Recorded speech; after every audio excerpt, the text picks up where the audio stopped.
بسم الله الرحمن الرحيم. قوله ومعنى حقية مطابقة الواقع إياه فإن مفهوم قولنا مطابقة الواقع إياه وصف للحكم إلا أنه مركب فلا يشتق منه له صفة كذا أفاده الشارح رحمه الله في نظائره ولبعض الفضلاء هنا كلام طويل حاصله حمل مثله على التسامح في العبارة بناء على ظهور المعنى فالمعنى هنا كون الحكم بحيث يطابقه الواقع.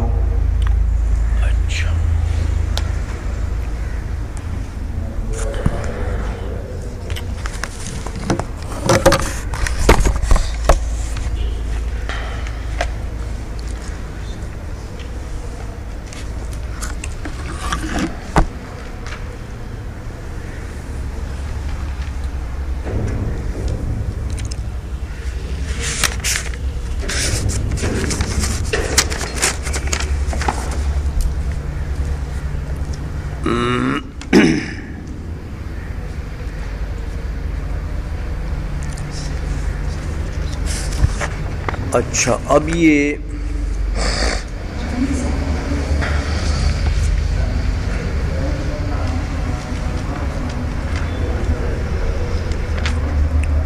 ومعنی حقیتہ، یہ جو علامہ تفتزانی رحمۃ اللہ علیہ نے فرمایا ہے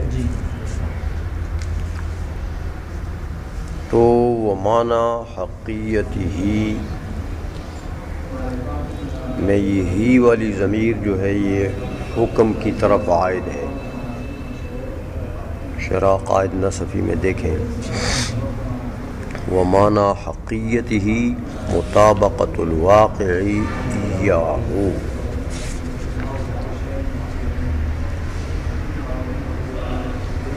فرماتے ہیں کہ حکم کی حقیت کا کیا معنی ہے کہ حکم حق ہے. ھذا الحکم حق،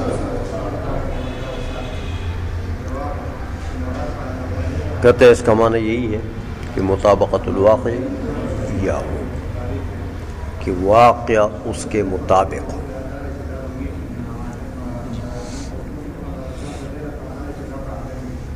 اس پر اعتراض ہوتا ہے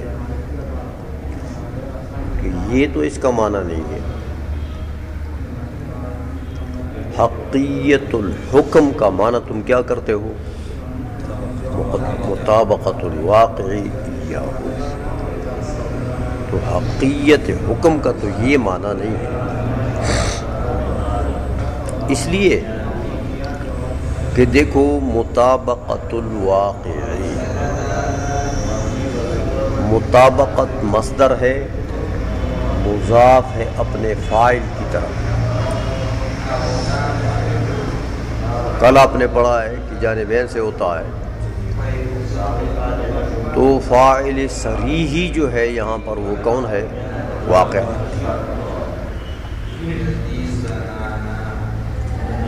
تو فعل صفت ہوا کرتا ہے کس کے لیے؟ اپنے فاعل کے لیے، مقام بہ کے لیے. تو یہ تو مطابقت گویا کہ صفت بن گئی ہے واقعی کے لیے. تو جب مطابقت اس عبارت میں صفت ہے واقع کی، مطابقت الواقعی، تو پھر یہ معنی کیسے بن گیا حقیت الحکم کا؟ حقیت الحکم صفت ہے حکم کی، اور تم اس کے اوپر حمل کرتے ہو کس کا؟ مطابقت الواقعی. مطابقت یہاں صفت ہے کس کی؟ واقع کی. اگر یہ مطابقت حکم کی صفت ہوتی تو پھر تم کہہ سکتے تھے کہ بھئی حقیت کا یہ معنی تھی، لیکن یہ تو واقع کی صفت ہے. سمجھ آ رہی ہے؟ تو جب یہ واقعہ کی صفت ہے تو یہ حقیت الحکم کا معنی کیسے ہو گیا؟ سمجھ رہے ہو بات؟ واقعہ مباین چیز ہے کس کا؟ حکم کا. حکم ایک الگ چیز ہے، واقعہ ایک الگ چیز ہے. تو یہ تو حکم کے مباین کی صفت ہے. تو جب یہ حکم کے مباین کی صفت ہے تو یہ تو حقیقت الحکم کا معنی کیسے بن گیا؟ آئی سمجھ میں؟ یہ سوال یہاں پر ہوتا ہے. علامہ خیالی رحمۃ اللہ علیہ اس کا جواب دیتے ہیں اسی سوال کا. فرماتے ہیں کہ بھائی ایک ہے مطابقت الواقع،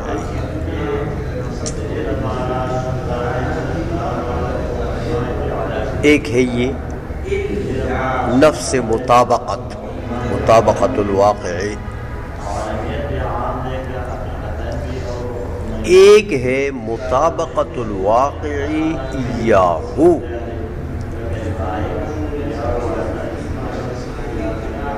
دونوں میں فرق ہے.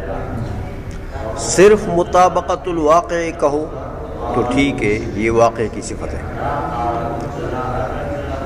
واقع کی.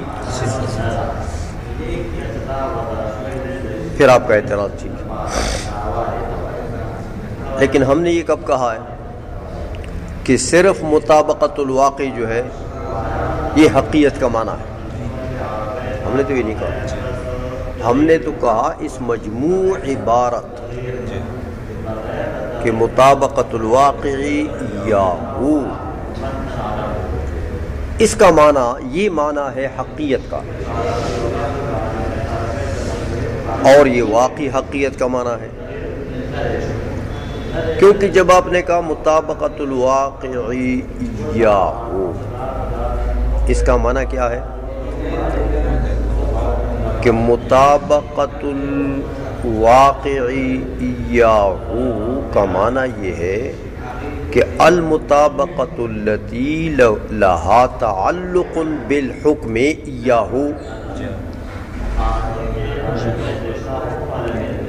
المطابقت المتعلقت بالحکم،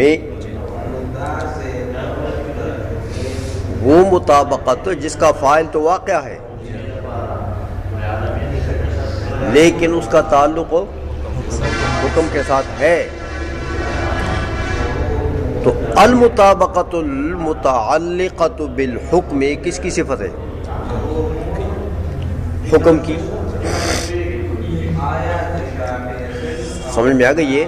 تو یاہو کو لگاؤ گے تو پھر تو اس کا ظاہری معنی جو ہے وہ چینج ہو جائے گا.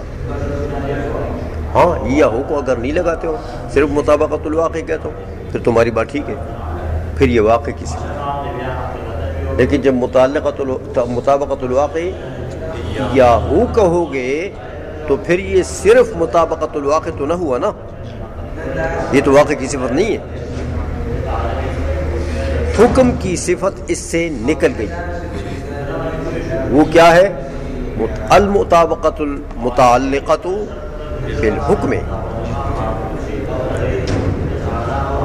اچھا، تو جب المطابقت المتعلقت بالحکم ہو گیا تو اس کا خلاصہ کیا ہے؟ وہ مطابقت جس کا تعلق حکم سے ہے. اس کا لب لباب کیا نکلے گا؟ کون الحکم بحیث یطابقہ الواقع. اس کا خلاصہ کیا نکلے گا؟ کون الحکم بحیث یطابقہ الواقع. اب بتاؤ یہ اس کا خلاصہ کس کا؟ المطابقت المتعلقۃ للواقع کا. تو اب جب یہ خلاصہ ہے کہ کون الحکم بحیث یطابقہ الواقع، یہ حکم کی صفت ہے کہ نہیں ہے؟ آئی سمجھ میں؟ تو لہذا علامہ تفتزانی کا یہ کہنا کہ حقیقت کا معنی کیا ہے؟ مطابقت الواقع ایاہو، یہ ٹھیک ہے، لیکن باعتبار معال باعتبار ہاں ظاہری معنی کو تو آپ دیکھیں گے تو ٹھیک ہے، وہ اس پہ تو اعتراض ہوتا ہے، سمجھ میں آ گئی ہے، لیکن باعتبار معال علامہ تفتزانی کی بات صحیح ہے، بات سمجھ میں آ گئی ہے۔ اس لیے فرماتے ہیں علامہ خیالی کہ فَإِنَّ مَفْهُومَ قَوْلِنَا، دیکھو اس قول سے جو بات فہم میں آتی ہے،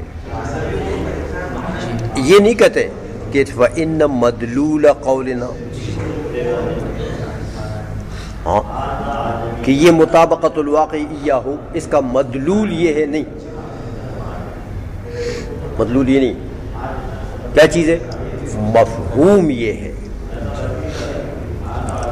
کہ یہ کلام جب تم سارا لگا لو گے کہ مطابقت الواقعی ایاہ،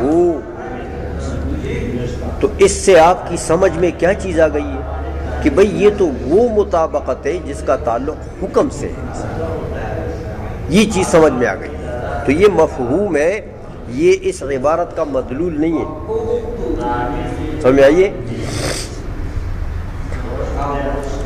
اس لیے علامہ خیل نے فرمایا کہ فَإِنَّ مَفْهُومَ قَوْلِنَا مطابقت الواقع ایاہ، اس کا جو مفہوم ہے وہ وصف للحکم، یہ خود وصف حکم نہیں ہے، یہ تو مطابقت الواقع، تو مطابقت واقع کی صفت ہے، لیکن اس کا مفہوم کیا ہے؟ ہاں کہ المطابقت المتعلقۃ بالحکم، یہ مفہوم ہے اس کا، سمجھائیے۔ تو اس مفہوم کا خلاصہ کیا ہے کہ کون الحکم بحیث یطابقہ الواقع، اب کون الحکم بحیث یطابقہ الواقع، یہ اس کا مفہوم نکلا، خلاصہ نکلا، معال نکلا، تو یہ حکم کی صفت ہے کہ نہیں ہے؟ بات سمجھ میں آ گئی ہے؟ اچھا، اس کو مفہوم کو کہتے ہیں یہ وصف للحکم۔ اب ایک اعتراض ہوتا ہے دوسرا کہ اچھا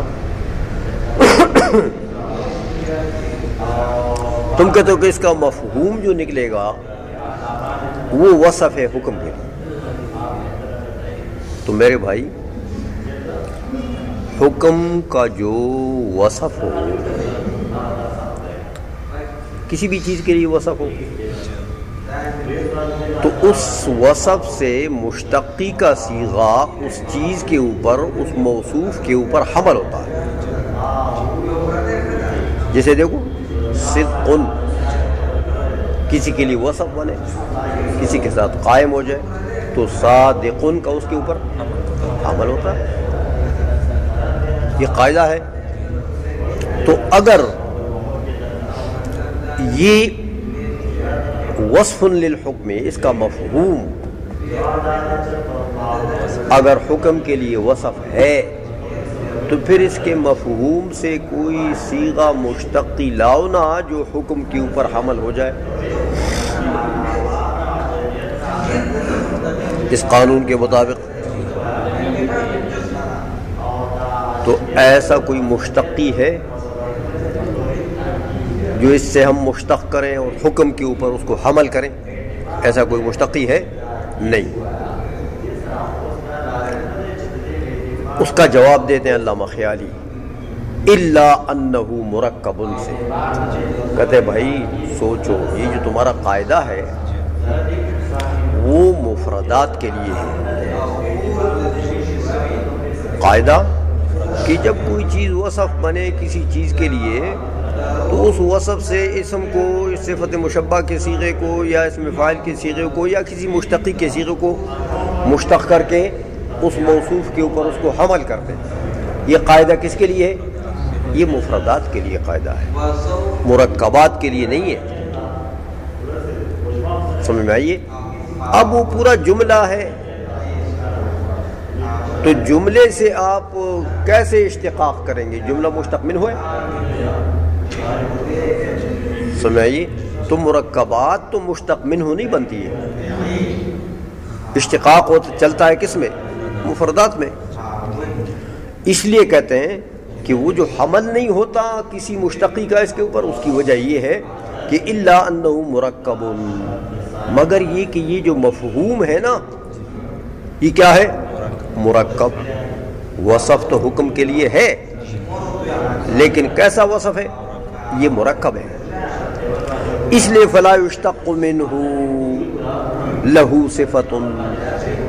سمجھ میں آئیے؟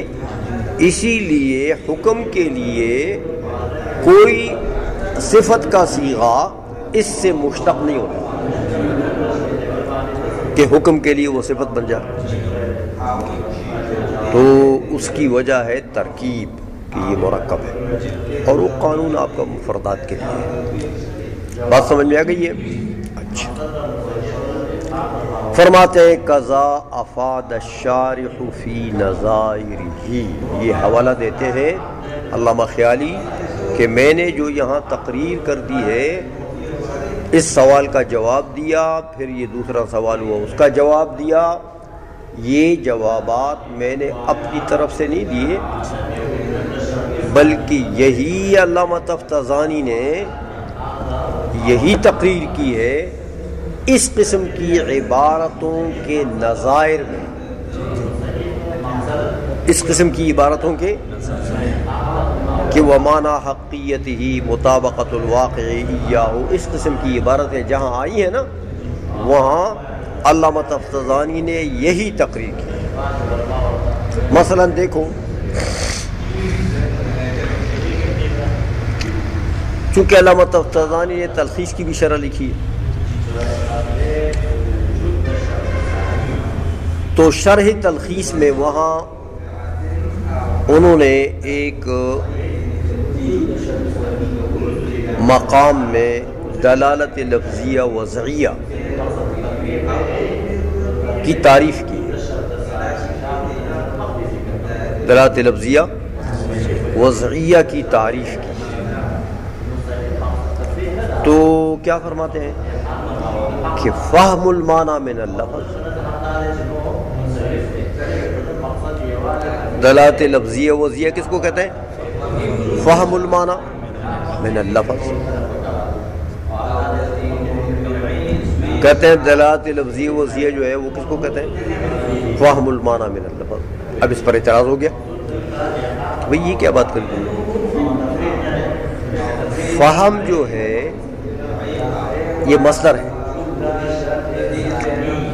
یا یہ مصدر مبنی للفاعل ہوگا تو فاہم کی صفت ہے. فاہم کی صفت ہے متکلم کی جو فاہم ہوگا، یا یہ فہم مصدر مبنی للمفعول ہوگا تو پھر معنی کی صفت ہے. مفہوم کون ہوتا ہے؟ معنی کی صفت ہے. تو دلالت کی تو صفت نہیں ہے، یہ دلالت تو لفظ کی صفت ہے. آئی سمجھ میں؟ تو تم نے دلالت کی تعریف میں کیا چیز لے آئے ہو؟ فہم المعنی. تو یہ تو دلالت کی صفت ہی نہیں ہے. تو جب دلالت کی صفت نہیں یا تو یہ فاہم کی صفت ہے یا معنی کی صفت ہے. تو اس کو دلالت کی تعریف میں لے آنا اس کا تو کوئی معنی نہیں ہے. یہ دلالت کی صفت ہوتی تو پھر ٹھیک کی تعریف دلالت کی. تو علامہ تفتزانی رحمۃ اللہ علیہ نے وہاں پر یہ تقریر کی. یہ جو خیالی نے کی یہاں پر یہی جواب دیا کہ بھی دیکھو صرف فہم المعنی کہہ دینا ٹھیک ہے تمہارا کہ وہ فاہم کی صفت ہے یا وہ معنی کی صفت ہے، صرف فہم المعنی. لیکن فہم المعنی من اللفظ، فہم المعنی ہاں جب یہ ملاؤ گے ساتھ ہو تو پھر یہ لفظ کی صفت ہو، یہ فاہم کی صفت یا مفہوم کی صفت نہیں ہے، بلکہ اس کا تو معنی پھر یہ ہوا ہاں کہ فہم کون سا فہم؟ الفہم المقید ہاں المقید بقید المعنی من اللفظ. وہ فہم جو اس قید کے ساتھ مقید ہو، یعنی الفہم المتعلق باللفظ، کہ اس کے قید لفظ کی ساتھ ہو، الفہم المتعلق باللفظ. تو اب ظاہر بات ہے کہ الفہم المتعلق باللفظ کس کی صفت ہے؟ سمجھ میں آ گئی ہے؟ تو الفہم المتعلق باللفظ کا لب لباب کیا نکالا پھر انہوں نے کہ کون اللفظ بحیث یفہم منہ المعنی. جب آپ کہتے ہیں کہ فہم متعلق باللفظ، تو فہم متعلق باللفظ کیسے ہوگا؟ کہ لفظ اس حیثیت کے ساتھ ہو کہ معنی اس سے سمجھ میں آ جائے، تو سمجھ پھر متعلق باللفظ ہو گئی نا. آئی سمجھ میں؟ تو وہاں پر علامہ تفتزانی نے فرمایا کہ دیکھو ٹھیک ہے کہ صرف فہم اگر کہو گے تو پھر تو یہ دلالت کی صفت نہیں ہے، فاہم یا مفہوم کی صفت ہے. لیکن یہاں تو صرف فہم نہیں ہے، یہاں تو فہم المعنی من اللفظ ہے، تو الفہم المتعلق باللفظ یہ مطلب ہو گیا. اور الفہم المتعلق باللفظ کیا ہوگا؟ کہ کون اللفظ بحیث یفہم منہ المعنی. تو یہ کون اللفظ بحیث یفہم منہ المعنی یہ لفظ کی صفت ہے کہ نہیں ہے؟ یہ دلالت کی صفت ہے کہ نہیں ہے؟ غیر دلالت لفظیہ ہے بالکل. آئی سمجھ میں؟ یہ تقریر وہاں پر کی کس نے؟ علامہ تفتزانی نے اس عبارت کیا شرح تلخیص میں. اچھا، اب علامہ تفتزانی کے پیچھے تو میر سید پڑے ہوئے ہیں نا. تو جب انہوں نے یہ تقریر کی نا وہاں پر میر سید آ گئے، انہوں نے حاشیہ لکھا اسی شرح پر، حاشیہ لکھا تو اس مقام پر آئے، بہت سے رد کیے وہاں پر علامہ تفتزانی کے، لیکن جب اس مقام پر آئے نا تو میر سید نے کہا یار یہ کیا بات ہے.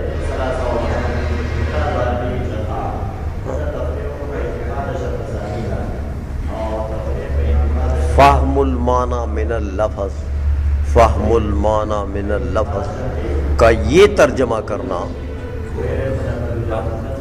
کہ الفہم المتعلق باللفظ،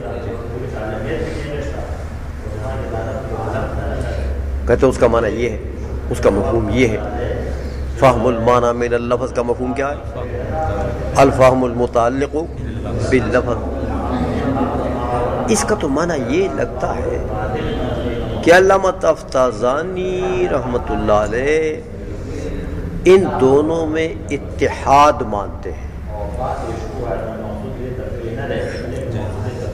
فہم المعنی من اللفظ اور الفہم المتعلق باللفظ، ان دونوں میں کہ یہ دونوں متحد ہیں، یعنی یوں سمجھو کہ یہ مترادف ہیں، دونوں میں اتحاد ہے، دونوں مفہومین میں اتحاد ہے. تو یہ تو بات غلط ہے، دونوں میں تو اتحاد نہیں ہے. سمجھ آئیے؟ یہ تو میر سید نے کہا یہ تو ہر کوئی جانتا ہے کہ بھئی الفہم المتعلق باللفظ یہ عام ہے، الفہم المتعلق باللفظ یہ عام ہے، اور فہم المعنی من اللفظ، فہم المعنی من اللفظ یہ معنی سے معنی مطابقی مراد ہے. تو یہ کیا ہے؟ یہ خاص.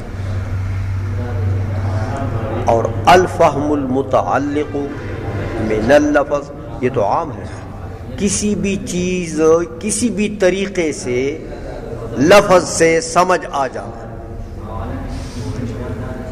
لفظ سے کسی بھی چیز کا کسی بھی طریقے سے سمجھ آ جانا۔ الفہم المتعلق من اللفظ کا یہ معنی ہے کہ کسی بھی چیز کا معنی کا ضروری نہیں ہے، کسی بھی طریقے سے دلالت وضعیہ ہو، غیر وضعیہ ہو، لفظیہ ہو، غیر کسی بھی طریقے سے سمجھائیے۔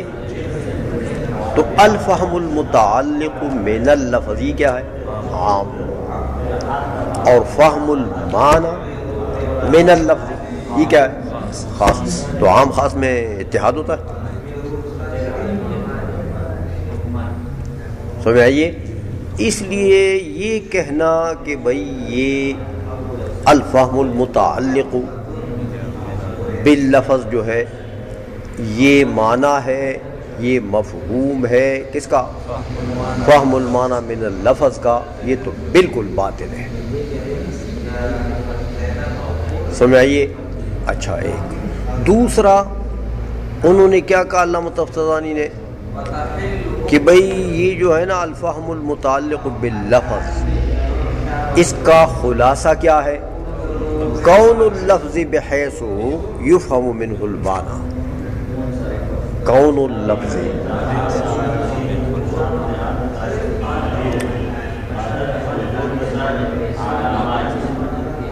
یہ تو یہ پھر باطل ہے۔ یہ ترجمہ کرنا الفہم المتعلق باللفظ کے لیے یہ کہنا کہ اس کا لب لباب کون اللفظ بحیث یفہم منہ المعنی، یہ اس سے بھی زیادہ باطل ہے۔ کیوں؟ کہتے دیکھو کون اللفظ میں یہ کون جو ہے یہ مصدر ہے، اس کی اضافت کس کی طرف ہوگا؟ لفظ کی طرف۔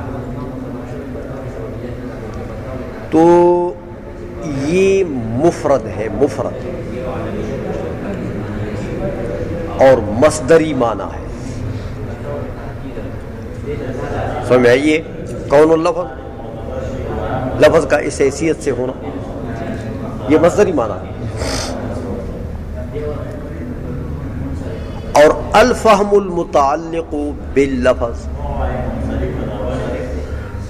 وہ ترکیب توصیفی ہے، اور وہاں کون اللفظ ہے، وہاں تو الفہم المتعلق ہے۔ تو فہم الگ چیز ہے، کون اللفظ الگ چیز ہے۔ کون اللفظ تو فہم کا مباین ہے، کون اللفظ تو الگ چیز ہے، اور فہم یہ تو الگ چیز ہے۔ بھئی کون اللفظ تو کہیں خارج میں ہوگا، لفظ کون اللفظ، لفظ کی یہ صفت کہ لفظ کا اس حیثیت سے ہونا وہ تو خارج میں ہوگا، اور الفہم خارج میں ہوگا، وہ خارجی چیز ہے۔ تو الفہم کا، الفہم المتعلق باللفظ کا یہ تعبیر کرنا کہ یہ کون اللفظ ہے، یہ اس سے بھی زیادہ باطل ہے۔ میر سید جب آئے تو انہوں نے ان دونوں باتوں کا رد کر دیا، کہتے دونوں غلط ہیں۔ آئی سمجھ میں؟ علامہ خیالی فرماتے ہیں کہ ولی بعض الفضلاء، بعض الفضلاء سے مراد ہاں، کہتے بعض فضلاء کا ہا ہونا اس مقام پر کلام طویل، لمبا چوڑا رد کیا ہے انہوں نے علامہ تفتزانی کا، لیکن کہتے ہیں پھر اچھا کلام طویل تو یہی تھا جو میں نے آپ کو بتا دیا اس کا خلاصہ، لیکن پھر میر سید نے پھر اپنا حل پیش کیا۔ اب دیکھو عبارت تو موجود ہے کہ علماء نے دلالت لفظیہ وضعیہ کی تعریف فہم المعنی من اللفظ سے کیے. فہم المعنی تو علامہ تفتزانی نے اس کی تعویل کی تھی، میر سید نے اس کی تعویل کو رد کر دیا. تو یہ عبارت تو بدون تعویل اب رہ گئی ہے نا، اس پر اعتراض تو بحال رہ گیا کہ دلالت کا یہ معنی کرنا کہ فہم المعنی من اللفظ ہو، یہ تو پھر تعریف غلط ہو گئی ہے. حالانکہ یہ تو بڑے جلیل القدر علماء نے یہ تعریف کی. تو اب اس کا کوئی حل تو ہونا چاہیے نا کہ یہ کیسے صحیح ہوگی. وہ جو تفتزانی نے اس کی تصحیح کی تھی وہ تو تم نے رد کر دیے، تو اعتراض بلا جواب رہ گیا نا کہ یہ تو پھر تعریف ٹھیک نہیں. تو میر سید سند نے پھر اپنا جواب دیا، علامہ تفتزانی کا جواب رد کر کے اپنا جواب دیا. کہتے ہیں یار بات یہ ہے، یہ اتنا مشکل نہیں ہے اتنی عبارتیں نکالنا اور اتنا گہرا جانا اور اس کے لیے اتنے تکلفات کرنا، اس کی کوئی ضرورت نہیں. سیدھی بات ہے کہ علماء نے دلالت لفظیہ وضعیہ کی جو یہ تعریف کی ہے کہ فہم المعنی من اللفظ، یہ مبنی بر مجاز ہے. یہ کیا ہے؟ دیکھو فہم المعنی من اللفظ ٹھیک ہے کہ یہ معنی کی صفت ہے یا فاہم کی صفت ہے، دلالت کی صفت ہو نہیں ہے، لفظ کی صفت ہو نہیں ہے، یہ صحیح بات ہے. لیکن ایک چیز کی صفت کو دوسرے کے لیے صفت بنانا حقیقت تو نہیں ہے نا، تو کیا ہے؟ مجاز ہے. اصل میں تو یہ فہم المعنی یہ صفت ہے کس کی؟ فاہم کی یا معنی کی، لیکن علماء نے اس کو صفت بنا دیا کس کا؟ دلالت کا. تو یہ مبنی ہے کس پر؟ مجاز پر. اچھا بھائی، مجاز تو تعریفات میں متروک ہے، تعریف میں کیونکہ تعریف تو ہوتی ہے افادہ معرف کے لیے، تو تم اگر مشترک لفظ اس کے اندر لے آؤ، مجازی طور پر استعمال کرو الفاظ کو، تو وہ تو مخل بالفہم ہو جائے گا. تو تعریفات میں تو مجاز اور مشترک کا استعمال متروک ہے. تو تم کہتے ہو یہ مجاز کر دیا انہوں علماء نے کہ ایک چیز کی صفت تھی تو اس کو دوسری کے لیے صفت بنا دیا، یہ مبنی بر مجاز ہے. تو میر سید نے فرمایا کہ دیکھو وہ مجاز متروک ہے تعریفات میں جو مجاز غیر متعارف ہو، جس مجاز کے اوپر عرف نہ ہو، اور جو مجاز عرف میں متعارف ہو تو وہ تو حقیقت سے بھی اظہر ہوتی ہے، حقیقی معنی سے بھی اظہر ہوتی ہے. تو جو مجاز متعارف ہو وہ تعریفات میں کیا کسی جگہ بھی وہ متروک نہیں ہے. لہذا یہ مجاز متعارف ہے. کیسے متعارف ہے؟ کہتے ہیں بھائی دیکھو ہر کوئی جانتا ہے کہ دلالت لفظیہ وضعیہ جو ہے اس میں کیا ہوتا ہے، لفظ سے معنی سمجھ میں آتا ہے، لفظ سے سمجھ میں آتا ہے، ہر کوئی سمجھتا ہے. سمجھ میں آئیے. تو چونکہ اس میں اتنا ظہور تھا، اتنا عرف عام میں اس کا اتنا فہم عام تھا کہ علماء نے لوگوں کے فہم پر اور اس کے ظہور پر اعتماد کر کے مجازن اس کو استعمال کر دیا کہ بھئی یہ تو ایک عام بات ہے، ہر کوئی سمجھتا ہے. تو علماء نے لوگوں کی سمجھ پر اعتماد کیا کہ ہر کوئی سمجھتا ہے کہ فہم المعنی من اللفظ کدھر متحقق ہوتا ہے؟ دلالت لفظی وضعی میں. دلالت لفظی، تو اس ظہور کے اوپر علماء نے اعتماد کیا اور جو معنی کے لیے یا فاہم کے لیے صفت تھی اس کو لفظ کے لیے صفت دلالت کے لیے صفت بنا دیا. تو یہ مجاز پر مبنی ہے، اتنے تکلفات کی ضرورت نہیں ہے. ہاں کہ تم کہو کہ الفہم المتعلق باللفظ، پھر الفہم المتعلق باللفظ کا لباب کیا ہے؟ کون اللفظ بحیث یفو، اس کے یہ قصے کیوں بناتے ہو؟ سیدھی بات کہو مجاز ہے. سمجھ آئیے؟ مجاز کا اعتراض ہوگا کہ تعریفات میں متروک ہے، ہم کہتے ہیں متعارف ہے. اتنا ظاہر ہے کہ ہر کوئی جانتا ہے کہ دلالت لفظیہ میں کیا ہوتا ہے؟ فہم المعنی من اللفظ. سمجھ آئیے؟ تو لوگوں نے، علماء نے گویا کہ اعتماد کیا کس کے اوپر؟ لوگوں کی سمجھ پر، کہ ہر کوئی سمجھتا ہے. اتنا ظاہر ہے یہ. آئی سمجھ میں؟ اس لیے مجازن اس کو استعمال کیا. تو سیدھا سادہ جواب ہے اس کا. آئی سمجھ میں؟ یہ حاصل ہو، ہاں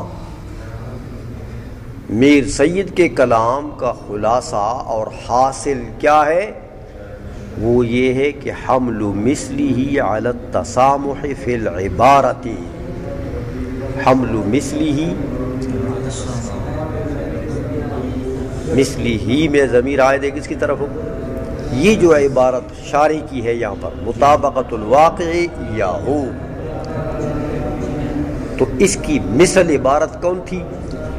دلالت لفظیہ کی تعریف، فہم المعنی من اللفظ. ہاں کہتے ہیں اس میں میر سید نے جو کلام کیا اس کا حاصل یہ ہے کہ حمل مثلی، اس عبارت کی جو مثل ہے اس کو حمل کیا کس کے اوپر؟ علی التسامح، مجاز پر، مجاز فی العبارت پر حمل کر دیا اس کو، مجاز فی اللفظ پر حمل کر دیا اس کو. کیوں بھائی؟ مجاز تو یہ تو تعریف ہے، تو تعریفات میں تو مجازات متروک ہیں. کہتے ہیں بناء علی ظہور المعنی، یہ مجاز متعارف ہے، یہاں تو معنی بالکل ظاہر ہے. تو جب معنی ظاہر ہے تو مجاز تو وہ متروک ہوتا ہے جو متعارف نہ ہو. سمجھ میں آ گئی ہے؟ اچھا یہاں تو بالکل ظاہر ہے. تو جب ظاہر ہے تو کہتے ہیں خلاصہ پھر وہی نکلے گا جو شارح نے نکالا، لیکن مجازن یہ معنی ہے اس کا. دیکھو مطابقت الواقع ایاہ، مطابقت الواقع ایاہ، اس کا لب لباب تو وہی ہے کہ کون الحکم بحیث یطابقہ الواقع. مطلب تو یہی ہے، معال تو یہی ہے، مراد تو یہی ہے. سمجھ آئیے؟ لیکن اس مراد کو اتنے تکلفات کر کے ذکر کرنے کی ضرورت نہیں ہے، بلکہ یہ مجازن مراد ہے. مطابقت الحکم، مطابقت الواقع ایاہ سے مجازن یہ معنی مراد ہے کہ کون الحکم بحیث یطابقہ الواقع. تو یہ مجازن مراد ہے اس سے، اور مجاز کی وجہ وہی کہ متعارف مجاز ہے.